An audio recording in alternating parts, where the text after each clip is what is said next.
ఇక మా హరీష్ రావు గారు అయితే మైక్ పట్టుకుంటే నన్ను తిడుతుండే. మాకు హోమ్ మినిస్టర్ ఇచ్చున్నారు, నెత్తి మీద టోపీ లేదు, చేతిలో లాఠీ లేదు అని తిడుతుండేమో అంటే. మళ్ళీ లోపలికి వచ్చి అక్క ఎట్లన్నా కానీ ఇట్లా ఉద్యమం నడిపిస్తున్నాం చూడు, జర చూసుకో అని చెప్తుండే నాకు. సో నిజంగా సంతోషం అనిపించేది. ఆ తిట్టులో కూడా నాకు ప్రేమ కనిపించేది. ఎందుకంటే నా తమ్ముళ్ళు నన్ను తిడుతున్నారు, నా వాళ్ళు నన్ను తిడుతున్నారు. ఖచ్చితంగా ఉద్యమంలో విజయం సాధించాలని ఆరాటం ఉండేది. ఒకరోజు రాత్రి 10 గంటలకు వచ్చారు, దండుని వేసుకొని వచ్చాడు ఇంటికి.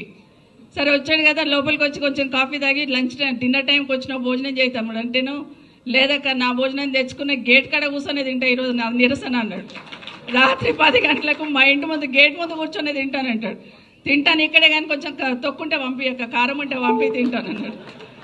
సో అట్లా ఉద్యమం నడుస్తున్నప్పుడు కూడా అనుబంధాలు ఒక్కొక్క సంఘటన గుర్తు చేసుకుంటే ప్రతి సంఘటనను కూడా ఉద్యమానికి అనుకూలంగా మర్చుకున్నారు కేసీఆర్.